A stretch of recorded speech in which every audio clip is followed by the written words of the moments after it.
ॐ स्थापकाय च धर्मस्य सर्वधर्मस्वरूपिणे अवतारवरिष्ठाय रामकृष्णाय ते नमः।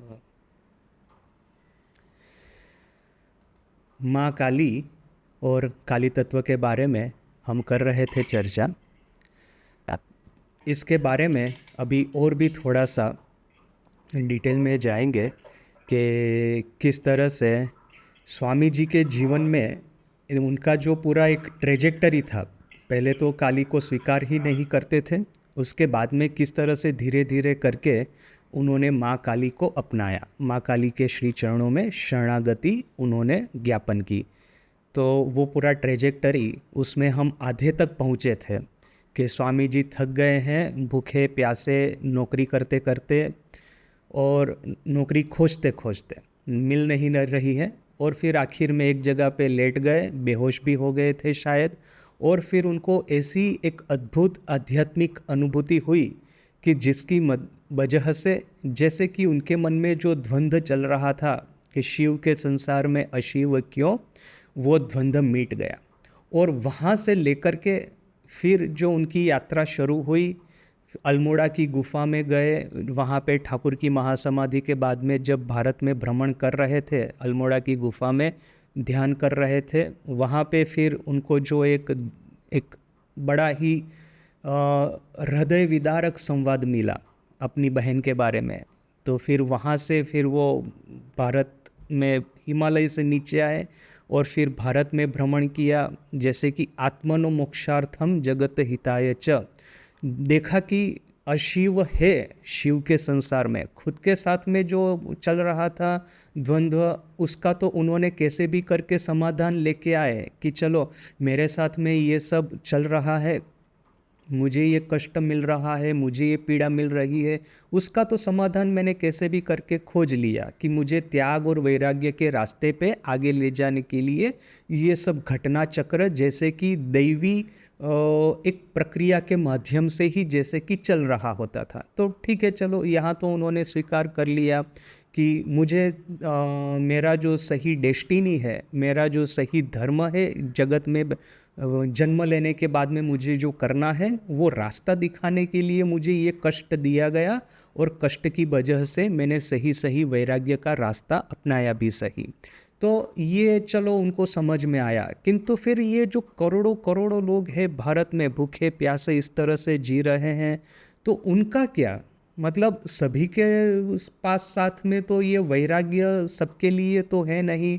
ये धर्म अर्थ काम और मोक्ष, ये जो चार पुरुषार्थ या तो फिर ये जो चार आश्रम है, ब्रह्मचर्य आश्रम, वानप्रस्थाश्रम, गृहस्थाश्रम, ये तीन एक जगह पे और संन्यास आश्रम एक। तो ये जो दो रास्ते हैं, एक रास्ता है जैसे कि आपको धर्म अर्थ और काम, अर्थ और काम अर्थात कि पैसे भी बटोरने हैं और मन की जो वासनाएं हैं उसकी भी परितृप्ति करनी है, किंतु धर्म के आधार पर। ये एक गृहस्थ का रास्ता है। और दूसरा है मोक्ष मार्ग, जो कि संन्यास का रास्ता है। तो स्वामी जी को संन्यास के रास्ते पे आगे बढ़ाने के लिए जैसे कि उनको कष्ट दिया गया, वो तो एक चीज़ समझ में आती है, किंतु भारत की ये करोड़ों करोड़ों की जनता को इतना कष्ट क्यों मिल रहा है? उनके लिए क्या कोई सॉल्यूशन नहीं है? तो जो वो चिंताधारा उनकी प्रारंभ हुई, तो फिर वो चिंताधारा उनको वहाँ पे वर्ल्ड पार्लियामेंट ऑफ रिलीजन में ले गई। उन्होंने वहाँ पे प्रवचन दिए, भारत में आकर के प्रवचन दिए और सबको बताया कि शिव ज्ञाने जीव सेवा। यदि आध्यात्मिक रास्ते पे आगे बढ़ना है तो सबसे पहले आपको लोगों की सेवा करनी पड़ेगी, अपने चित्त को निर्मल करना पड़ेगा। जब तक निष्काम कर्म निष्काम सेवा करके चित्त को निर्मल नहीं करेंगे, तब तक मंदिर में जाकर के आंख बंद करके बैठेंगे तो फिर सीधे तमस में ही डूबेंगे, सीधे आलस में ही डूबेंगे। जब तक रजस का प्रादुर्भाव नहीं होता है तामसाच्छन्न इस भारत देश में, तब तक आध्यात्मिक रास्ते पे आगे बढ़ने के लिए हमारे पास में कोई भी रास्ता नहीं है। तो ये यात्रा की परिसमाप्ति किंतु कहाँ पे हुई? तो वहाँ पे खीर भवानी में मतलब देखिए कि खीर भवानी की जो घटना है कि वो आइसोलेटेड घटना नहीं है, पूरी यात्रा समाप्त करके पूरे कॉन्टेक्स्ट में उस घटना को हमको देखना है। स्वामी जी की जो पूरी चिंताधारा जो अल्मोड़ा से प्रारंभ हुई थी, वहाँ से वो अल्मोड़ा रूपी चिंताधारा वो खीर भवानी में समाप्त होती है, जब स्वामी जी ने माँ को कहा कि तुम्हारा मंदिर इस तरह से भग्न हो गया है, मैं यदि होता तो ये नहीं होने देता। माँ ने दर्शन दे करके कहा कि बच्चा, ये मंदिर बना था मेरी इच्छा से, टूटा भी है मेरी इच्छा से, तुम्हारी रक्षा मैं करूँगी न कि मेरी रक्षा तुम करोगे। तो वो फिर से वो सर्कल जैसे कि कंप्लीट हो गया। तो देखिए कि स्वामी जी के जीवन में शक्ति या तो फिर माँ काली को स्वीकार करने के दो एक एस्पेक्ट है। एक तो है पर्सनल एस्पेक्ट, दूसरा है कि ये कॉस्मिक या तो फिर ये सोशल एस्पेक्ट। पर्सनल उनका जो माँ काली के साथ में रिलेशन था, ठाकुर के पास में प्रथम आते थे, माँ काली के बारे में जो इच्छा बोलते थे, ठाकुर के दर्शनों के प्रति कटाक्ष प्रकट किया करते थे। वो यात्रा उनकी, वो फेमस घटना कि वो माँ काली के पास में जाते हैं, वरदान मांगते हैं, रोटी कपड़ा मकान मांगने के लिए जाते हैं, किंतु बाहर वही ज्ञान भक्ति वैराग्य मांग करके आते हैं। तो वो उनकी यात्रा वहाँ पे समाप्त हुई। वहाँ पे ही नहीं, सिर्फ अल्मोड़ा तक वो चली थी, क्योंकि भले ही चाहे ठाकुर ने कहा हो कि तुमको निर्विकल्प समाधि मिलने के बाद में ये चाबी मेरे पास में है, किंतु फिर भी हम देखते हैं कि ठाकुर की महासमाधि के बाद में भी स्वामी जी के मन में ये था कि हाँ मैं तपस्या करूँ, हाँ मैं अपने जप ध्यान साधन भजन में डूब जाऊँ। और यही चिंताधारा तो उनको अल्मोड़ा लेके गई थी, हिमालय लेके गई थी। अखंडानंद जी के साथ में जब वो वराहनगर मठ त्याग किए थे आखिरी बार, फिर जब वो लौटेंगे तो सीधा वो जगत प्रसिद्ध स्वामी विवेकानंद होकर के ही लौटेंगे। माँ का आशीर्वाद लेकर के माँ के पास में गए थे अखंडानंद जी, अर्थात कि गंगाधर महाराज और स्वामी जी। माँ का आशीर्वाद लिया। माँ ने गंगाधर महाराज को कहा, मैंने अपना सर्वस्व तुम्हारे हाथ में दिया है, तुम जतन पूर्वक रक्षा करना। अर्थात कि सर्वस्व अर्थात कि स्वामी जी की रक्षा का भार, स्वामी जी के जतन का भार माँ ने गंगाधर महाराज को दिया था। क्यों? क्योंकि ठाकुर की महासमाधि के बाद में इमीडिएटली गंगाधर महाराज ऑलरेडी हिमालय तिब्बत वगैरह भ्रमण करके आए थे। तो वो रास्ता पहाड़ में किस तरह से रहना है, किस तरह से स्वास्थ्य को ठीक रखना है, भिक्षा किस तरह से करनी चाहिए, वो सब चीज़ों का उनको बड़े अच्छे से अनुभव था। तो बोल करके माँ ने कहा कि नरेन को दे रही हूँ, मेरा सर्वस्व तुमको दे रही हूँ, उसकी रक्षा करना, उसका जतन करना। तो ये दोनों निकले वहाँ से। और फिर जब वो वहाँ पे हिमालय में गए, वही स्वामी जी के मन में चल रहा है, जब ध्यान करना है, साधन भजन करना है। किंतु अल्मोड़ा की घटना के बाद में उनको ये ज्ञान हुआ, यदि मेरी ही बहन के साथ में ऐसा होता है तो जगत में ये मेरी करोड़ों बहनाएं हैं, उनके साथ में क्या होता होगा। So that was the first turning point और the first conclusion of the first phase of his journey. First phase है कि उनको अपना एक व्यक्तिगत क्या स्थान है इस कॉस्मिक स्कीम के भीतर में, उनका और माँ काली का क्या रिलेशन है, ये उनको खोजना था। तो उसकी परिसमाप्ति हुई अल्मोड़ा में। अल्मोड़ा से सेकंड फेज उनका प्रारंभ होता है और ये सेकंड फेज फिर स्वामी जी को यहाँ खीर भवानी तक लेके आता है।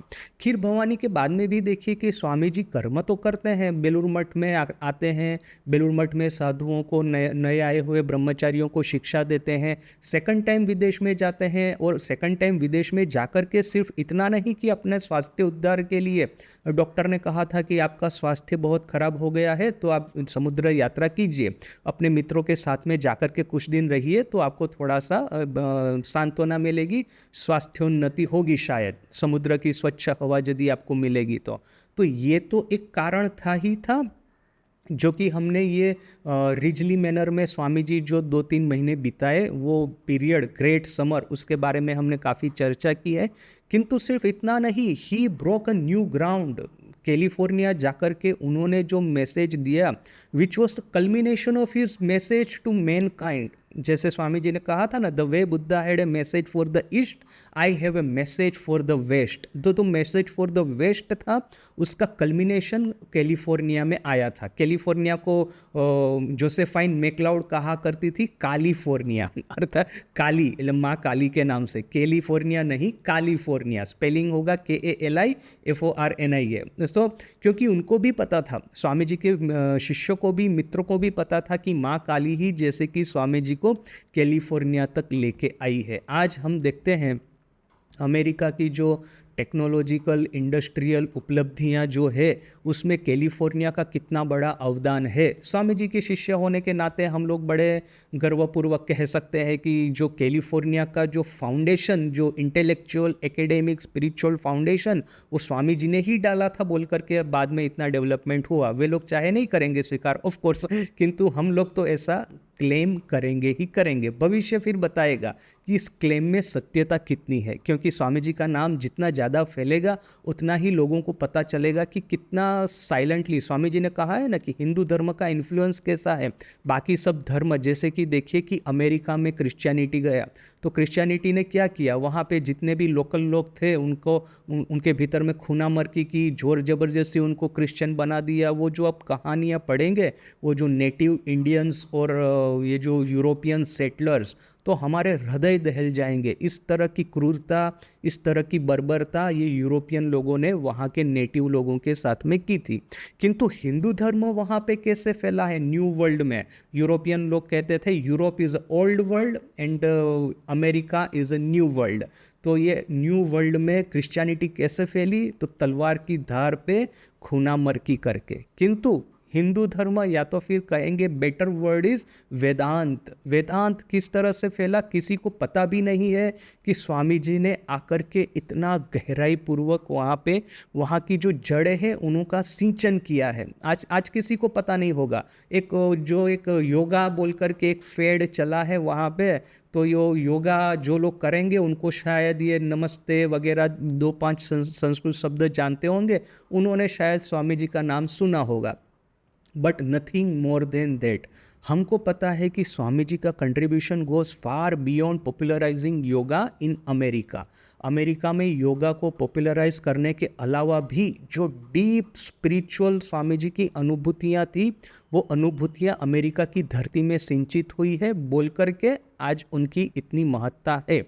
तो ये भविष्य बताएगा कि हमारा ये जो क्लेम है, being the disciples of Swami Vivekananda, हम ये जो कहते रहते हैं, उस क्लेम के पीछे में कितनी सत्यता है, कितना सार्थकता है, वो तो भविष्य बताएगा। एज फॉर टुडे हम तो ये अपने स्वामी जी के बारे में ये कह करके खुशी आनंद व्यक्त करेंगे।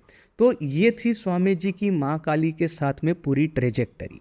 तो ये ट्रेजेक्टरी में जो नेक्स्ट हमने पिछली बार देखा कि किस तरह से स्वामी जी क्लांत होकर के बेहोश हो गए, फिर उनको अनुभूति हुई, किंतु उनका दुख तो समाप्त नहीं हुआ है।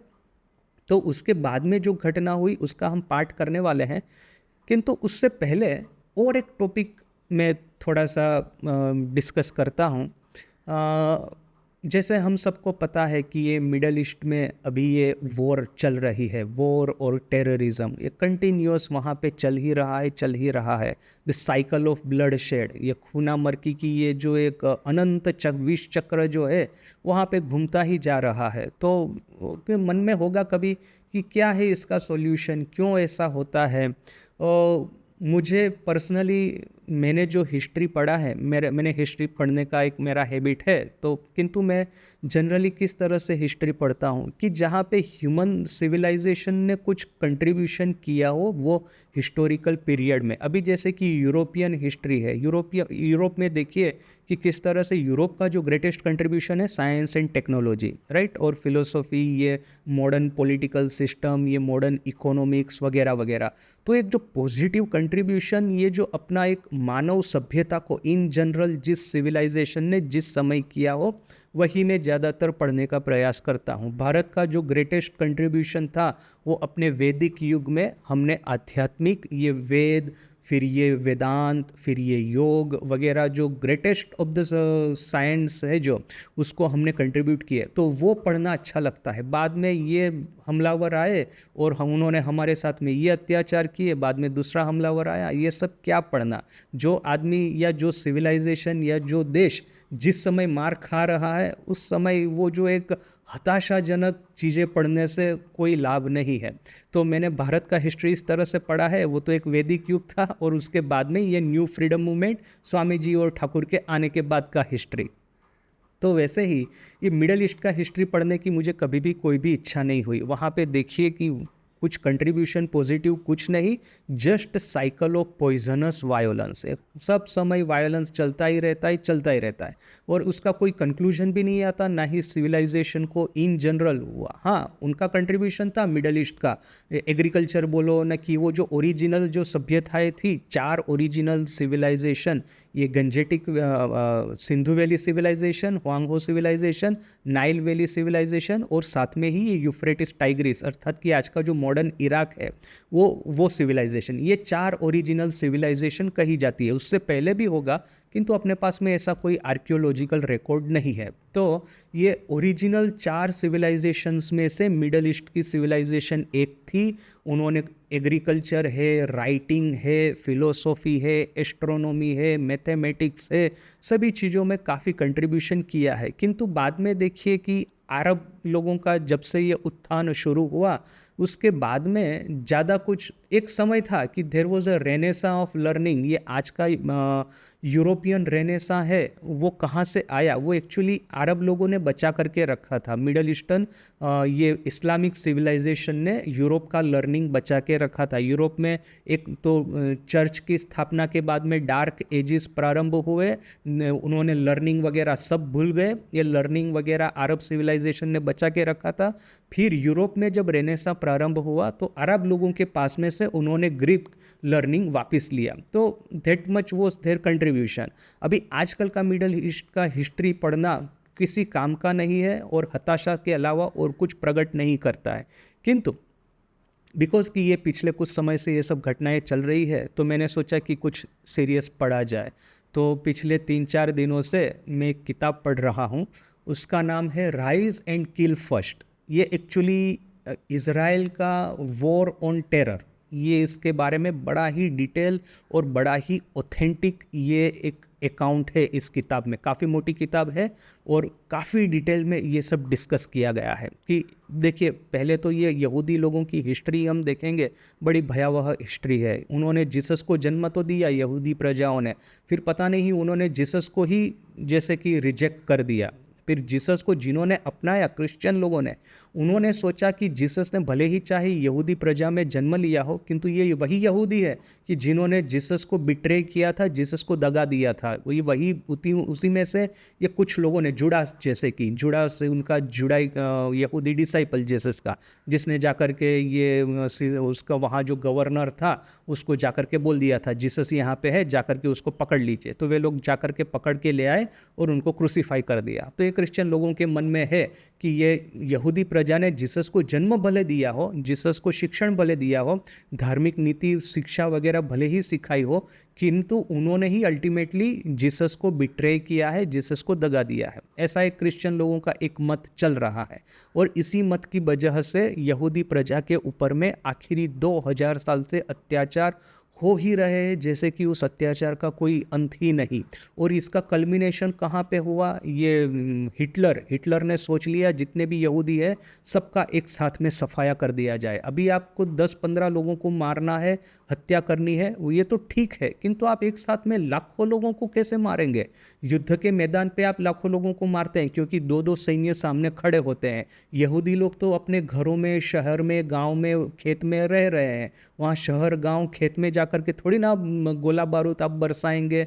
यहूदियों के अलावा बाकी लोग भी तो मर जाएंगे। तो उनको राउंड अप करके जितने भी यहूदी थे हिटलर के कंट्रोल वाले यूरोप में, वहाँ से पकड़ करके सबको कॉन्सेंट्रेशन कैंप में भेजा गया और फिर वहाँ पे ये पॉइजन गैस का इस्तेमाल करके उनकी हत्या की गई। ये अपने मानव सभ्यता का एक बड़ा ही भयावह चैप्टर है और मनुष्य के, ये जो मनुष्य जाति है इसके ऊपर में ये बहुत बड़ा ये दाग है कि यही मनुष्य जो कि जिसमें से ईश्वर प्रकट होते हैं, जीसस, न कि कृष्ण, न कि ये श्री राम कृष्ण, स्वामी विवेकानंद, ये मानव सभ्यता में ये क्षमता है, ये शक्ति है कि ऐसे महापुरुषों को जन्म दे, तो साथ साथ में ही मानव सभ्यता ये हिटलर जैसे राक्षसों को भी जन्म देती है।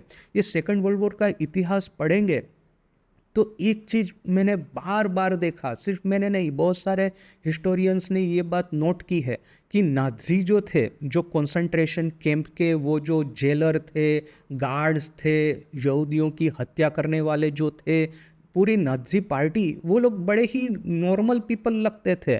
उनको प्रमोशन चाहिए, फिर उनको राइज चाहिए, फिर उनको रिस्पेक्ट चाहिए, उनका फैमिली लाइफ है, उनके बच्चों की चिंता कर रहे हैं, उनके कलीग्स के साथ में उनकी क्या कंपटीशन या फ्रेंडशिप है, वो सब डिस्कशन चल रहा है। किंतु बैकग्राउंड में देखिए कि लाखों यहूदियों की हत्या भी वे लोग बिना सोचे समझे करते हैं। तो ये किस तरह की मानव की विषमय, अपने भीतर में ये विष मनुष्य के हृदय में किस तरह का ये रह रहा है, सही में ये समझना मुश्किल है। मनुष्य राक्षस यानी कि भयानक राक्षस हो सकता है, साथ में ही मनुष्य देवता भी हो सकता है। ये राक्षस होना और ये देवता होना, ये दोनों अपने हाथ में है। ये दोनों जो एस्पेक्ट है मनुष्य के नेचर के, मनुष्य के स्वभाव के, कब कौन सा ये एस्पेक्ट प्रकट होगा, कौन सा एस्पेक्ट उसके ऊपर में हावी हो जाएगा, कहना मुश्किल है। अभी कोई एक आदमी है, बहुत अच्छे से वो बातें कर रहा है, बहुत अच्छे से, मैंने और किसी की तो छोड़ ही दीजिए, अपने यहाँ पे कुछ कुछ जो डिवोटी आते हैं, मेरा खुद का जो अनुभव है मैं बताता हूँ कि ऐसे डिवोटी आते हैं कि आपको सब तरह से मदद करेंगे, सालों से आ रहे हैं, सब कुछ है उनके साथ में, किंतु यदि किसी चीज़ को लेकर के नाराज हो गए तो इतना, मतलब वो विभत्सता पूर्वक हमारे से व्यवहार करेंगे कभी कभी कि हमको लगेगा कि भाई तुम ठाकुर के पास आते हो इतने दिनों से, तो तुमने सीखा क्या, साधुओं का इस तरह से अपमान करोगे। ऐसा भी होता है। तो मनुष्य के स्वभाव के दो एस्पेक्ट है। तो अभी देखिए कि ये सेकंड वर्ल्ड वॉर में यहूदियों का जो संहार हुआ, उसके बाद में जो यहूदी बचे थे उन्होंने सोचा कि यूरोप छोड़ करके, क्योंकि यूरोप में जब तक रहेंगे, अभी ये लोग ठीक ठीक सेकंड वर्ल्ड वॉर के बाद में बोल तो रहे हैं कि ना ना ये हमारे से गलती हो गई, किंतु दूसरी बार ये पागलपन का दौरा कब पड़ेगा कुछ ठीक नहीं, चलो मिडल ईस्ट में चले जाते हैं, इजराइल बोल करके अपना जो और ओरिजिनल जो एक देश था उसको पुनर्जीवित करते हैं बोल करके इजराइल रूपी वसाहत स्थापित की गई। और अमेरिका को भी लगा कि चलो ये लोग यूरोप से जाए तो हमारे सर पे कम टेंशन है। वे लोग भी बड़े चालाक थे, यूरोप में जर्मनी में ही टुकड़ा करके उनको एक देश दे सकते थे, किंतु वो नहीं करके मिडल ईस्ट में भेजा। यहूदी लोग यहाँ से जाए तो हमारे सर से ये बला टले, फिर वो अरब लोग सोचेंगे। अभी जैसे ही ये लोग इजराइल, यहूदी आए इजराइल में, और तभी से अरब लोगों के साथ में उनका जो युद्ध चालू हुआ। अभी मन में कभी कभी सोच सकते हैं कि यदि अरब लोगों ने थोड़ा सा एक लार्ज हार्टेडनेस दिखा करके उनको वेलकम किया होता कि हाँ चलो आपके साथ में वहाँ पे इतना अत्याचार हुआ है तो हमारे साथ में आइए, हम आपकी रक्षा करेंगे। जैसे कि ये पारसी लोगों को हमने जैसे कि पनाह दी थी जब वो इस्लामिक आक्रमण प्रारंभ हुआ ईरान के ऊपर में। जो ओरिजिनल जो जोरोथ्रियस्टियन जो लोग थे, पारसी लोग जिनको कहते हैं, जरथुस्त्र के जो फॉलोवर्स थे, तो वे लोग भारत में आए और हमने उनको पनाह दी। और वे लोग यहाँ पे पारसी लोग देखिए कि कितना शांति से पल बढ़ रहे हैं। तो ऐसा यदि वहाँ पे होता, यहूदियों को यदि उन्होंने पनाह दी होती थोड़ा सा लार्ज हार्ट रख करके, तो इतिहास कुछ अलग ही होता। किंतु ये नहीं, बिल्कुल पहले ही दिनों से इन दोनों के बीच में युद्ध लग गया और ये युद्ध अभी तक चल रहा है। तो ये जो किताब है, किताब का बेसिकली सारांश, मतलब बेसिकली उसका क्या है इसके भीतर में, तो इज़राइल के फाउंडेशन से लेकर के टेररिज्म के साथ में ये जो युद्ध चल रहा है, तो युद्ध किस तरह से उन्होंने किया है, मोसाद की स्थापना की, फिर मोसाद किस तरह से टारगेटेड किलिंग कर रहा है एक के बाद एक टेररिस्ट का। और उनके मन में, ये इज़राइल वालों के मन में हमेशा ये एक बात है कि ये हमास है, न कि फतेह है, न कि ये जितने भी ये टेररिस्ट ऑर्गेनाइजेशन है, हिजबुल्लाह वगैरह जो भी है, ये उसके साथ में युद्ध कर रहा है। तो हम लोग क्या करेंगे कि इनकी लीडरशिप है उनको मार डालेंगे, वो उनके जितने भी मेन टेररिस्ट है उनकी हत्या करेंगे। तो ये हत्यारा जो ऑर्गेनाइजेशन है, टेररिस्ट ऑर्गेनाइजेशन, वो धीरे धीरे करके कंट्रोल में आ जाएगा। ये बोल करके इज़राइल ने कितने ही ये लीडर थे टेररिस्ट लोगों, उनकी हत्या की है ओवर्टली या कोवर्टली। किंतु इतनी हत्याएं करने के बाद में भी टेररिज्म समाप्त नहीं हुआ। और जो फिर हमने मतलब पूरे इसको 1947 से ये जो हिस्ट्री स्टार्ट होती है इस किताब में, तो ये 47 फिर कितने 50 60 70 साल से ये लोग इस तरह से टारगेटेड किलिंग करते आ रहे हैं इजराइल। और उन्होंने सोचा होगा कि यदि इतने हत्यारों को मार देने के बाद में, इतने टेररिस्ट के वध करने के बाद में यदि इजराइल को शांति मिलेगी, तो हमने देखिए कि ये पिछले साल क्या हुआ। एक ऐसी घटना हुई कि इजराइल की शांति जैसे कि हमेशा के लिए चली गई और ये मिडल ईस्ट में अभी ये फुल स्केल वॉर चालू हो गया है। तो ये जो मैं पूरा ये हिस्ट्री पढ़ रहा हूँ, इसका ये कंक्लूजन मेरे मन में किस तरह से जागृत होता है। हम लोग देखिए भारत में ये जो फ्रीडम मूवमेंट है हमारा, तो गांधी जी ने जिस तरह से अहिंसा और सत्य के रास्ते पे जाकर के हमको आज़ादी दिलवाई, बहुत सारे लोगों को इस बात के सामने एक तरह का एक विरोध है कि गांधी जी की वजह से ही अपने भारत के टुकड़े हो गए वगैरह वगैरह। गांधी जी को गाली देने वाले, गांधी जी को क्रिटिसाइज़ करने वाले लोगों की आज भारत में कमी नहीं है। किंतु देखिए कि आपको यदि कोई भी सिविलाइजेशन का फाउंडेशन रखना है तो वो वायोलेंस से कभी भी नहीं होगा। उसके लिए आपको क्षमा है, शांति है, धैर्य है, उसी के आधार पर ये फाउंडेशन रखा जाएगा। आज मैं इज़राइल और इंडिया दोनों को मैं कंपेयर करता हूँ। इज़राइल का भी प्रारंभ देखिए कि युद्ध से हुआ, भारत का भी प्रारंभ देखिए युद्ध से हुआ। जिस दिन हमको ये फ्रीडम मिला था उसके दूसरे ही दिन पाकिस्तान ने हम पे अटैक किया, और अटैक करके कैसे भी करके भारत के टुकड़े कर दे। वैसे तो पहले ही भारत के टुकड़े हो गए पार्टीशन में ही इतना खूना मरकी हुआ, उसके बाद में भी इससे भी उनको संतोष नहीं हुआ। तो जिस दिन हमको आज़ादी मिली उसके बाद में इमीडिएटली भारत पे हमला कर दिया। तो किंतु देखिए कि भारत का और इज़राइल का रिस्पॉन्स कितना डिफरेंट है। भारत पे भी ये कॉलोनाइजेशन की वजह से, कॉलोनियलिज्म की वजह से अत्याचार होता रहा था। भारत खुद 1000 साल से गुलाम था। उसमें भी सेकंड वर्ल्ड वॉर में चर्चिल की जो पॉलिसी थी कि भारत में जितना भी अन्न उत्पन्न होता है, सब अन्न, धान, जितना भी चावल वगैरह सब है, यूरोप में भेज दिए जाए, क्योंकि वहाँ पे युद्ध हो रहा है, वहाँ के लोगों को खाना चाहिए, आर्मी को भी चाहिए, ब्रिटिश लोगों को भी चाहिए, बोल करके ये चर्चिल की ये पॉलिसी की वजह से भारत में आखिर में जो अकाल पड़ा है उसमें कितने लाखों लोगों का मृत्यु हो गया। तो ये जो यहूदियों पे जो अत्याचार हुआ था कॉन्सेंट्रेशन कैंप में, उससे कतई कम अत्याचार हम हिंदुओं पे नहीं हुए हैं। उतने ही अत्याचार हम पे हुए हैं। उनके ऊपर में अत्याचार करने वाला था हिटलर, तो हमारे पे अत्याचार करने वाला था ये ब्रिटेन। आज ब्रिटेन बड़ा हीरो बन करके घूमते हैं कि हमने हिटलर को मार दिया, किंतु ब्रिटेन की जो भारत के प्रति जो पॉलिसी थी दैट वाज इक्वली डेंजरस। तो देखिए कि इज़राइल और भारत ये दोनों ही एक ही तरह के ऑलमोस्ट परिस्थितियों में उन दोनों का जन्म हुआ है। किंतु इज़राइल का ट्रेजेक्टरी आप देखिए, छोटा देश है, टेक्नोलॉजिकली वो काफ़ी एडवांस है, और ये सब बातों में किसी को ना नहीं करना है। किंतु यदि आपको शांति है, मन की शांति, फिर एक आध्यात्मिकता, वो यदि उस दृष्टि से देखेंगे तो आज भारत इज़राइल से कितना आगे है। इज़राइल के जितने भी सोल्जर है उनको जैसे ही छुट्टी मिलती है वो उत्तरकाशी है, हरिद्वार है, वहाँ पे घूमने के लिए जाते हैं। क्यों? क्योंकि वो वायोलेंस रूपी जो वातावरण में रहे हैं वहाँ से उनको मन को शांति कहाँ मिलेगी। तो ये लोग सब भारत में आते हैं मन की शांति खोजने के लिए। तो यदि एक सिविलाइजेशन को डेवलप होना है तो युद्ध या खूना मरकी कोई उपाय नहीं है कि इसके माध्यम से आप आगे बढ़ेंगे। आपके भीतर में क्षमा, धैर्य, शांति, आध्यात्मिकता, ये सब गुण होने ही चाहिए। अभी ये अंडरस्टैंडिंग अपनी है हिस्ट्री के प्रति। अभी इस अंडरस्टैंडिंग के साथ में आप माँ काली का ये जो रुद्र तत्व है उसको आप देखिए। कई बार जैसे कि कहा जाता है कि भगवान शिव का तांडव नृत्य या तो फिर ये माँ काली का ये रुद्र स्वरूप हमको अपनाना चाहिए अपने दुश्मनों की हत्या करने के लिए।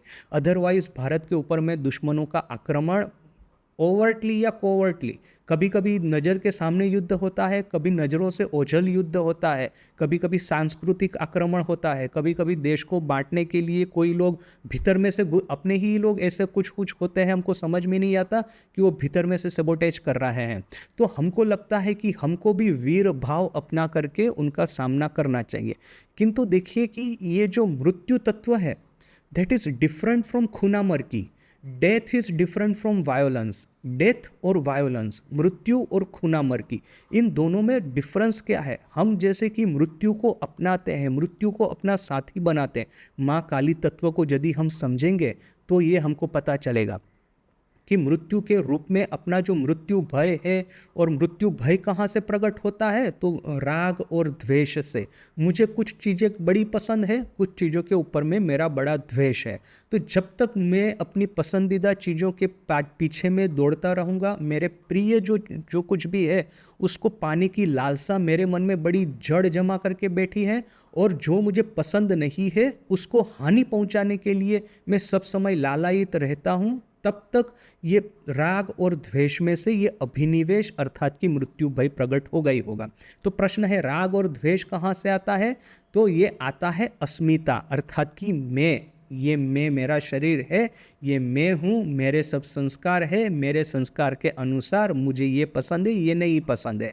तो ये मैं अपने को आइडेंटिफाई कर रहा हूँ इस शरीर के साथ में, वहाँ से ये राग और द्वेष प्रकट होते हैं। तो ये अस्मिता है जो मैं अपने को इस देह के साथ में आइडेंटिफाई कर रहा हूँ, नहीं कि ये जो पूरा कॉस्मिक विश्व जो कि मेरा सही नेचर है, किंतु एक छोटा सा शरीर है, इसकी छोटी सी इंद्रियां हैं और छोटी सी कामना वासना है, उसके साथ में मैं अपने को आइडेंटिफाई कर रहा हूँ, उसमें से राग और द्वेष प्रकट होंगे। तो फिर प्रश्न होगा, ये अस्मिता कहाँ से आती है? तो अस्मिता का कारण है अविद्या। सब जड़, सब जितने भी समस्याएं उनकी जड़ है ये अविद्या, अर्थात कि ये ब्रह्म सत्य जगत मिथ्या, ये ज्ञान हमको नहीं हुआ है, जगत को भी सत्य मान करके हम बैठे हुए हैं। मेरा जो अहंकार है, मेरा ये जो शरीर के साथ में ये एक आइडेंटिफिकेशन है, ये आइडेंटिफिकेशन को सत्य मान करके मैं बैठा हूँ बोल करके ये अस्मिता प्रकट होती है। अस्मिता में से राग और द्वेष आते हैं, राग और द्वेष में से आता है अभिनिवेश, अर्थात कि मृत्यु का डर। तो माँ काली की आराधना करना या माँ काली को शरणागत होने का अर्थ क्या है? ये मृत्यु भय से मुक्ति पाना। यदि मृत्यु आना ही है तो मैं हंसते हंसते जाऊंगा, खुशी होकर के जाऊंगा। क्यों? क्योंकि जो लोग मृत्यु से डरते हैं और डरने के पीछे जो कारण है, वो सब कारणों का तो मैं त्याग कर चुका हूँ। अभी मृत्यु आए कि जाए मुझे कोई फर्क नहीं पड़ता, मैं अमर शांति में स्थिर होकर के जन्म जन्मांतर के लिए विराजित होकर के बैठा हूँ। मृत्यु मेरे लिए कोई मायने नहीं रखता। ये ज्ञान जब होगा तब हम माँ काली के सही सही आराधक या माँ काली के सही सही शिष्य साबित होंगे। तो ये है काली तत्व। काली तत्व को यदि आप एक एक्सटर्नल रूप में लेंगे कि हाँ दुश्मनों का सामना करना है, तो इस चीज से, इस मिसअंडरस्टैंडिंग से क्या प्रकट होगा? तो ये देखिए कि यूरोप और ये मिडल ईस्ट की ये जो साइकिल ऑफ वायोलेंस, इसने उसकी हत्या की तो उसने इसकी हत्या की, उसके रिटेलिएशन में ये नया सुसाइड अटैक हुआ तो सुसाइड अटैक के अगेंस्ट में टारगेटेड किलिंग किया गया, उसके सामने 10 दूसरे अटैक हुए और 10 लोगों का फिर से नाश किया गया। ये देखिए जो रक्त बीज की ये जो कहानी है कि एक इस तरह का राक्षस जिसको कि आप जितनी भी बार मारेंगे उतनी बार उसके देह में से खून प्रकट होगा। ये खून जितनी भी बार जमीन पे गिरेगा उसमें से एक नया राक्षस खड़ा हो जाएगा। तो उसका उपाय क्या है? माँ काली को बुलाया गया, माँ काली ने उसका पूरा खून पी लिया और फिर उस राक्षस की हत्या की। देखिए ये जो एलेगोरी है, एलेगोरी हमको क्या कहती है? भगवान शिव ने ये जो हलाहल विष प्रकट हुआ समुद्र मंथन के बाद में, तो विष का पान कर लिया, जगत को उन्होंने आशीर्वाद दिया, जगत को उन्होंने शांति बख्शी। तो ये हलाहल विष पान करना या तो फिर ये राक्षस का खून पी जाना, इसके पीछे का क्या तत्व है? बात ये नहीं है कि अभी भगवान शिव भी संहार के देवता है, प्रलय के देवता है, माँ काली भी संहार की देवी है। तो ये दोनों संहार रूपी देवताओं जो राक्षसों का नाश करते हैं या तो फिर विष पान करते हैं, इसका क्या अर्थ है? बात ये नहीं है सिर्फ कि एक फिजिकली एक दुश्मन है हमारे सामने उसकी हत्या की, इसके जो हमारे सामने दुश्मन खड़ा होकर के हमारे पे जो क्रोध है, या तो हमारे प्रति घृणा है, या तो हमारे प्रति वायोलेंस या खूनामर की है, जो हमारे पे वमन करता है, वमन संस्कृत शब्द है, उसका अर्थ होता है वोमिट, या तो फिर ये हमारे पे फेंकता है, तो ये फेंकेगा या तो फिर हमारे पे वमन करेगा, उसको हमको हजम कर लेना है। यदि हमारे सामने कोई शत्रुता करेगा, उस शत्रुता का हम शत्रुत्व से यदि उसका सामना करेंगे, तो साइकिल ऑफ वायोलेंस कभी भी कतई समाप्त नहीं होगा। इसका अर्थ ये नहीं है कि हमको दुश्मनों का सामना नहीं करना है, एक गाल पे चाटा मारे तो दूसरा गाल दे देना है, नहीं। ये तो ये कन्फ्लिक्ट जो है भारत में हमेशा रहा है, या तो एक एक्सट्रीम में चले जाओ या तो फिर दूसरे एक्सट्रीम में चले जाओ। एक एक्सट्रीम है कि शत्रु या तो हमारे दुश्मन हमारी हानि करना चाहते हैं, उनको जो करना चाहे कर दो, क्योंकि मैं आत्मन हूँ, मैं ब्राह्मण हूँ, या तो फिर मैं आध्यात्मिक व्यक्ति हूँ, संत हूँ, वगैरह वगैरह। या तो फिर यदि सामने वाला हमारे साथ में अहित करना चाहता है, तो उसका 10 गुना हम चक्रवृद्धि ब्याज से उसको रिटर्न करेंगे, उसका सामने अहित करेंगे। ये दोनों एक्सट्रीम गलत है। सही सही एक्चुअली क्या होना चाहिए कि यदि भगवान कृष्ण ने जो गीता में कहा है कि निमित्त मात्रम भव सव्य साचिन, अपनी कामनाएं वासनाएं माँ काली के चरणों में अर्पित कर देनी है। उसके बाद में जो मन में स्थितित्व, एक स्थिरता एक प्रकट होगी, एक जितने भी तरह के द्वेष है, द्वंद्व है, उनसे जो मुक्ति प्राप्त होगी, उसके बाद में मन को स्थिर करके शत्रुओं की हत्या करनी है। ये यदि स्थिर होकर के हत्या नहीं करेंगे, तो फिर ये हत्या का पाप अपने को लगेगा और दूसरा राग द्वेष प्रकट होता ही रहेगा। शत्रुओं का यदि दमन करना है तो कैसे करना है? पहले तो अपने राग द्वेष मृत्यु रूपी भय, ये अपनी कामनाएं वासनाएं घृणा सबको त्याग करके, सबको जैसे कि ये जो होमाग्नि है माँ काली रूपी, उसमें अर्पित करके, उसके बाद में अपने मन को परिशुद्ध करके फिर जगत में रहना है, जगत में ये विद्वेष का सामना करना है। This is the secret of Kali तत्व। हम लोग यदि इस सीक्रेट को नहीं समझेंगे और अपने शास्त्रों की सहाय लेकर के या तो फिर शास्त्रों का उदाहरण देकर के हम यदि ये कहना शुरू करेंगे कि नहीं नहीं, ये जो गांधी जी ने जो किया, या तो फिर जिस तरह से भारत में एक बड़ा ही रिस्ट्रेन है, देखिए कि इजराइल में जब भी अटैक होता है उन्होंने 10 गुना करके उसका रिस्पॉन्स दिया है। भारत में बहुत बार ये रिस्ट्रेंट एक रखी जाती है। इवन बम्बई पे भी यदि हमला हुआ तो देखेंगे कि हमने उसका इजीली इतना पावरफुल रिस्पॉन्स नहीं दिया है। हमको लगता है गवर्नमेंट कमज़ोर है या तो फिर गवर्नमेंट कावर्ड है। कावर्ड यानी कि ये क्या कहेंगे, ये वो भय, उनको भय लगता है, डर लगता है। तो नो डाउट उस समय की गवर्नमेंट है भी ऐसी, उसका कहीं हमको डिफेंड नहीं करना है, गवर्नमेंट की जो पॉलिसी है वो है।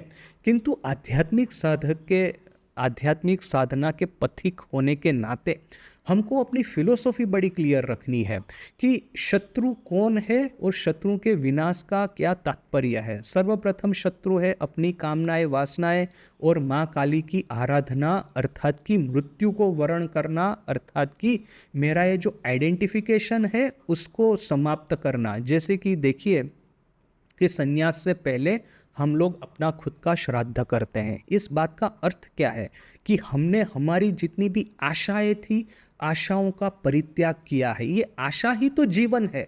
जब तक आशा है तब तक ये जीवन चलता ही रहेगा। मनुष्य सुबह को उठ करके कितना कष्ट करके ये नौकरी करेगा, बिजनेस करेगा, कितना कष्ट करके पैसा अर्जन करेगा, कितना वो टेंशन लेकर के बच्चों की पढ़ाई लिखाई करवाएगा। बच्चे बड़े होंगे तो ये टेंशन रहता है कि बच्चे उनकी संभाल रखेंगे कि नहीं रखेंगे, किस तरह का बिहेव करेंगे।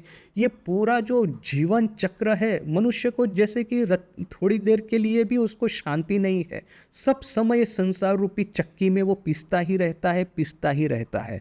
तो ये संसार रूपी चक्की को तोड़ना, ये आशाओं का संहार करना, ये जो अपनी कामना वासनाएं है उनका प्रलय करना, ये है माँ काली की सही आराधना। ये मन स्थिर हो जाने के बाद में यदि आप शासन करते हैं, जैसे कि कोई भी एक राजा है, वो अच्छा राजा होने का क्या उसका ये मानदंड है कि उसके पास में ये ऋषि मुनि रूपी उसके ये है एडवाइज़र है, यूरोपियन फिलोसॉफी में कॉन्सेप्ट है फिलोसोफर किंग। फिलोसोफर किंग का क्या अर्थ है? राजा है किंतु साथ साथ में फिलोसोफर है, यानी कि राजा का यदि कर्तव्य होगा कि शत्रु जैसे ही आए वैसे ही उनका विनाश करना, तो फिलोसोफर किंग है वो 10 बार सोचेगा कि शत्रु आया ही क्यों, भीतर में कमजोरी है कि फिर शत्रुओं की जो टेक्नोलॉजी बहुत ज़्यादा बढ़ गई है क्या, मतलब what is the fundamental reason behind the attack, और फिर एक अप्रोप्रिएट एक रिस्पॉन्स देना। आंख बंद करके यदि हम फिर से सामने लैश आउट, इंग्लिश में शब्द है टू लैश आउट ब्लाइंडली, आंख बंद करके यदि हम शत्रुओं का संहार करने के लिए दौड़ेंगे, हो सकता है कि अपने रास्ते में पैर फिसल जाए और हम अपने सर के मुंह पे गिर जाए। So this moderation, this understanding, this spirituality that comes from understanding, properly understanding, ये मृत्यु तत्व को ठीक ठीक समझना, उसी से हम अपना व्यक्तिगत और ये आध्यात्मिक और ये सांसारिक तीनों तरह के जीवन को हम ठीक ठीक जी पाएंगे। तो अभी ये कहानी है उसको हम फिर कल लेते हैं, स्वामी जी की कहानी को हम कल आगे बढ़ाएंगे। आज ही तक ओम शांति शांति शांति। हरि ओम तत्सत। श्री राम कृष्णार्पणमस्तु। ये जो आपने जब कहा कि meditation is the greatest service, इसके ऊपर में, तो एक्चुअली ये मेरा बड़ा फेवरेट कोटेशन है। इसके बारे में मैंने सोचा भी बहुत है, किंतु इसके ऊपर में बोलना है, मुझे याद नहीं आ रहा है कि मैं कभी इसके बारे में बोला हूँ। तो बड़ा अच्छा आपने इस टॉपिक को पकड़ लिया, वेरी गुड। तो देखते हैं कि अभी क्या होता है। मैं खुद थोड़ा सा अभी डाउटफुल हूँ कि मैं कितना बोल पाऊँगा इसके ऊपर। इस थीसिस को डेवलप करना वो अभी देखना पड़ेगा कि मैं कैसे।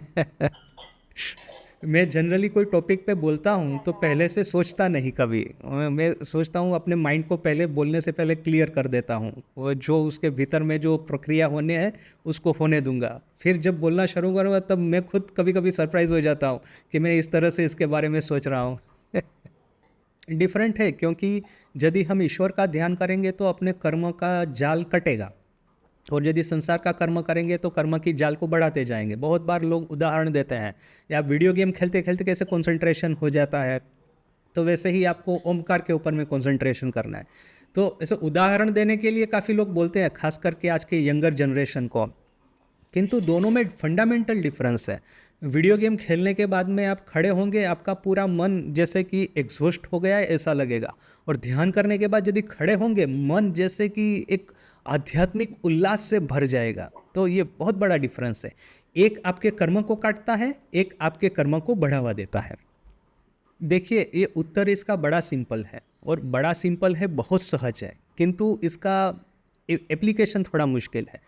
सहज इसलिए है, देखिए कि मेडिटेशन तो छोड़ दीजिए, वो तो एक कॉम्प्लेक्स टॉपिक है, मैथमेटिक्स है, ये लैंग्वेज है, सोशल साइंस है, ये बायोलॉजी वगैरह, अकाउंटिंग वगैरह, इतने कॉम्प्लिकेटेड सब्जेक्ट, हम सभी लोग इसमें मास्टर हो सकते हैं। किस तरह से? क्योंकि हम 6 साल की उम्र में, 4-5 साल की उम्र में से ही पढ़ाई लिखाई शुरू कर देते हैं। तो बाय द टाइम हम कॉलेज में जब आते हैं, ग्रेजुएशन करते हैं, ये जो सब्जेक्ट मैटर के ऊपर में एक बड़ा ही अच्छा अपना एक कंट्रोल आ जाता है। और यदि आप में कैपेसिटी है, पोस्ट ग्रेजुएशन कीजिए, हायर स्टडीज़ कीजिए, there is no end to learning. तो ये मेडिटेशन, योग और वेदांत ऐसे ही है। यदि 3rd 4th हमारी 3-4 साल की उम्र में ही, प्री केजी फर्स्ट स्टैंडर्ड से ही यदि ये चालू हो जाए, एलिमेंट्री स्कूल से ही, तो बाय द टाइम हम ग्रेजुएट होंगे, योग और वेदांत में भी अपना इतना ही कंट्रोल आ जाएगा। और ये जो बच्चे होते हैं, नेचुरली ब्रह्मचर्य का पालन होता है, तो वो एक टेंशन नहीं है कि क्या अभी, और दूसरा है कि एक एंथुजियाज्म होता है, फिजिकल मेंटल कैपेसिटी होती है। तो यदि प्री केजी से ही योग और वेदांत सीखे तो बाय द टाइम ग्रेजुएट होते हैं तो बड़ा आसानी से उसके ऊपर में अपना कंट्रोल आ जाएगा। उसके बाद में आप कीजिए, गृहस्थाश्रम कीजिए, जो करना है कीजिए। ठाकुर ने कहा ना कि एक बार एक आपने वो प्राप्त कर लिया, उसके बाद में आप, जैसे साधु ने बासा पकड़ लिया, 2 साधु है, तो एक साधु दोनों शहर में आए, एक साधु ने मैंने बड़े ही अभिभूत होकर के शहर में 10 जगह घूमता है, दूसरा साधु है, सबसे पहले उसने एक अपना धर्मशाला, एक घर ठीक कर लिया, यहाँ पे रहना है, अपना सामान रख दिया, फिर वो शहर में जितना घूमना चाहे वो घूमे। तो वैसे ही गृहस्थाश्रम प्रारंभ करने से पहले, ग्रेजुएट लेवल तक आते आते योग और वेदांत में मास्टरी आ जाती है, तो फिर गृहस्थाश्रम भी शांति से जाएगा। उसके बाद में गृहस्थाश्रम कंटिन्यूअस करना हो कीजिए, वानप्रस्थाश्रम करना कीजिए, जो करना हो कीजिए, whatever you want to do, your life will be very peaceful. किंतु ये जो फेक सेक्युलरिज्म बोल करके एक जो चालू हुआ है, अपनी ये जो पुरानी प्रथा कि गुरुकुल में ही बच्चे ये सब सीखते थे, वो नहीं करके ये नंबर्स एंड लेटर्स और ये सब जो हम सीख रहे हैं, तो अभी जो एक ज्ञान होता है ना, मैं खुद की बात करता हूँ, मुझे कब लगता है कि 19-20 साल मेरी उम्र होगी तब पहली पहली बार ये सब विचार आना शुरू हुए थे। तो by that time my entire formative period is over. Even 19-20 साल की ही बात आप कीजिए, entire formative period is over. अभी तो आप एडल्ट हो चुके हैं, आपका माइंडसेट फिक्स हो चुका है, और अभी उसको आपको पत्थर के ऊपर में पानी डाल करके पौधा निकालने की बात है। अब यदि खेत में पानी डालेंगे, जो जो फर्टाइल लैंड होती है, तो फटाफट करके पौधे आना शुरू हो जाएंगे। 18, 19, 20, 25 साल की उम्र में तो पत्थर पे पानी डाल के पौधे बढ़ाने की बात है। तो नेचुरली वो तो बड़ा ही ये कष्टदायक होगा ही होगा। So solution very easy, very simple, कि नेक्स्ट जनरेशन को हम इस तरह से सिस्टम खड़ी करें कि right from the pre KG they start learning yoga and Vedanta. तो that solution is very simple, very clear. अभी प्रश्न है कि अपना क्या, बूढ़े हो गए हैं और अभी इस रास्ते पे आए हैं तो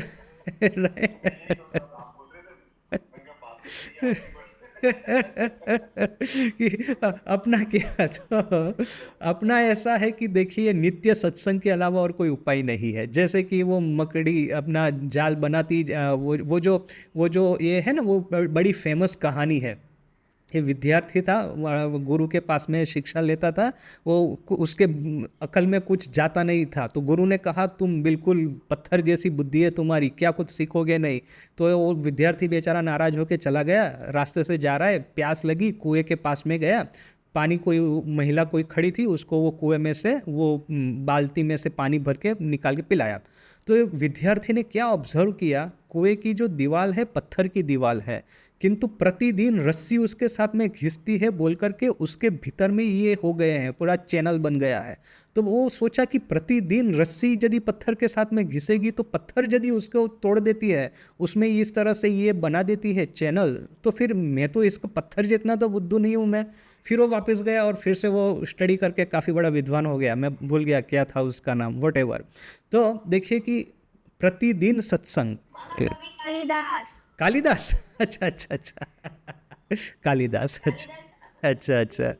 तो देखिए कि यदि ये प्रतिदिन का जो सत्संग है, this is our only solution. इसके अलावा तो ऐसा तो होने वाला नहीं है कि मैं रिट्रीट में जाऊं या मायावती में सप्ताह भर का रिट्रीट के बाद में वापस आऊं तो हमेशा के लिए हिमालय की शांति मेरे साथ बनी रहेगी।